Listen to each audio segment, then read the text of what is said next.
Bonjour, je suis Eric Gibaud de ericgibaud.com. Aujourd'hui, je vais te présenter le Lumix LX100. Ça fait assez longtemps que je voulais l'essayer, mais j'en avais pas eu à portée de main.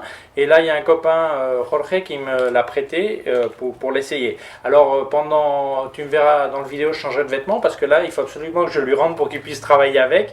Donc, je fais l'introduction, je fais les tests et après, je te raconte. N'oublie pas de t'abonner à ma chaîne YouTube, youtube.com/Eric Gibaud. Visite aussi le site web ericgibaud.com/fr pour la version française. Et si tu veux une quelconque question, tu peux m'envoyer un email à info@ericgibaud.com.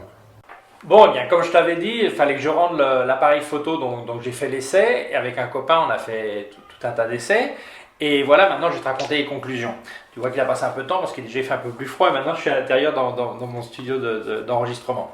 Alors, le Lumix LX100 est un appareil photo de 16 mégapixels, mais par contre, il n'a que 12.8 qui sont effectifs. C'est-à-dire que, comme tu peux changer le format de la photo, c'est-à-dire en 16 neuvième, en 4 tiers ou en carré, 1/1, l'appareil photo utilise la partie du capteur qui l'intéresse, mais ne descend pas la résolution. De cette manière, tu as toujours un minimum de 12.8. Donc ça, c'est un avantage, parce que souvent, quand on fait des photos et après on veut recadrer dans un autre format, on perd de la résolution. Donc ce n'est pas le cas. Voilà.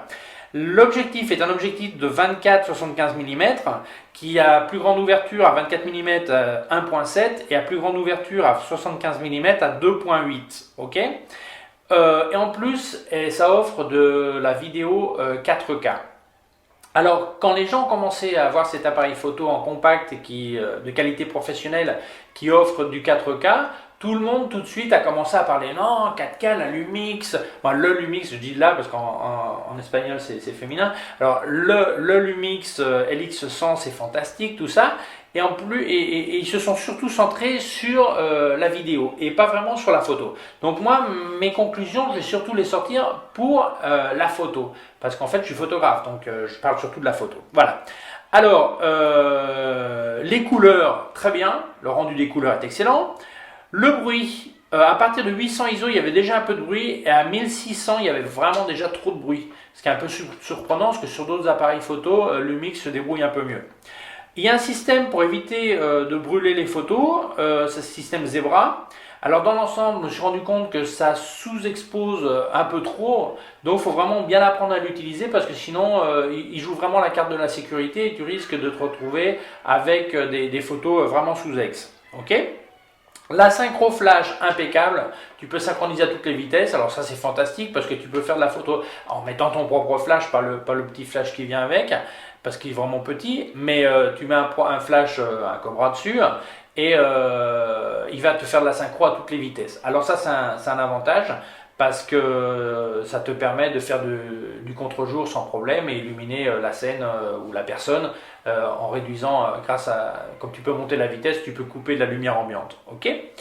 En vidéo, alors le copain qui a fait l'essai avec moi, il connaissait très bien la Lumix GH4 et il trouve que la qualité de la GH4 est supérieure à celle-ci.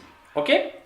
Alors maintenant, je veux dire quelque chose, c'est que moi j'avais pensé un jour peut-être m'acheter ce Lumix LX100 pour quand je voyage ou je vais faire des localisations, ça soit plus pratique qu'emmener tout le poids d'un réflexe et tout ça. Et donc, je voulais quand même voir l'aspect photo. Donc, on a fait les essais à 24, 35, 50, 75 mm à toutes les ouvertures. On a fait les essais aussi bien en format 4 tiers qu'en format 16 neuvième, qui lui utilise un peu moins le coin de l'objectif, puisque c'est une frange plus étroite en hauteur. Okay ? Et alors là, on a les résultats. Et alors là, c'est une immense déception. Pour moi, c'est une immense déception et les gens savent, ceux qui me suivent savent que je défends toujours souvent Lumix. Et là, c'était une grande déception parce que là, évidemment, j'ai fait un essai dans le niveau de l'appareil photo. C'est-à-dire que l'appareil photo se présente comme professionnel. Il est logique que moi, je fasse un essai regardant d'un coup d'œil professionnel et pas une utilisation familiale. Ok ? Alors, à 24 mm, les coins sont avec un manque d'honnêteté à toutes les ouvertures, de 1.7 à f11, toutes les ouvertures. Ok ? À 35 mm, les coins sont vraiment mous jusqu'à f8, c'est-à-dire jusqu'à 5.6 inclus, et à partir de f8 et f11, là ça va. Ok ? À 50 mm, la même chose. jusqu'à f8, c'est mou, vraiment mou. À 75 mm, le 2.8 est pratiquement acceptable, et après là, f4, 5, 6, f11 est ok. Alors, ça aussi bien en 4 tiers qu'en 16 neuvième. Donc là, c'est vraiment une grande déception parce que moi, d'un appareil photo comme ça, je comprends que dans cette gamme de prix, on devrait avoir un résultat plus costaud, quoi, une netteté, peut-être pas maximum ouverture, mais dès qu'on ferme un poil, là, ça devrait marcher, quoi. Donc, c'est une grande déception. Évidemment, Jorge qui m'a passé l'appareil photo, lui, il a fait des photos en concert, des trucs comme ça, donc on ne voyait pas vraiment ce manque de netteté, parce que ces genres de photos, il n'y a vraiment pas trop de détails. C'est-à-dire, un peu tout. Il y a l'artiste au centre et puis le reste un peu tout flou de toute façon, quoi. Il est dans la partie bokeh, la partie hors de mise au point, donc on ne se rend pas compte. Tandis que là, quand on fait vraiment une photo nette, on s'en rend compte. Une photo, on a fait ça contre une cible avec les quadrillages et tout ça, donc là on se rend bien compte. Donc c'est vraiment, vraiment mou. Et donc, pour moi, c'est une grande déception et c'est donc un appareil photo que moi, je n'achèterai pas et que je ne recommande pas. Parce que je pense que dans cette gamme de prix, on a en droit d'exiger une qualité bien supérieure au niveau de la netteté, non? Et là, c'est vraiment, vraiment du tout mou. Et donc, je suis fortement déçu. Je ne sais pas quel autre appareil photo on pourrait conseiller à la place de celui-là. Je sais que Sony a quelque chose, Fuji a des trucs aussi, mais j'ai pas essayé cette gamme de compacts professionnels. Non, Canon a le G16 et le G1X MK2, mais je peux pas dire parce que je les ai pas encore essayés. Donc, ma conclusion, c'est je ne recommande pas cet appareil photo parce qu'il est bien trop cher pour la qualité qu'il donne. Voilà.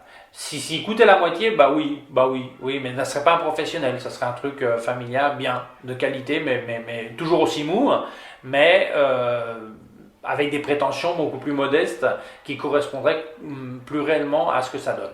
Alors n'oublie pas de t'inscrire sur mon canal, sur ma chaîne YouTube, youtube.com/Eric Gibaud, mon site web ericgibaud.com/fr pour la version française et /blog après si tu veux le blog.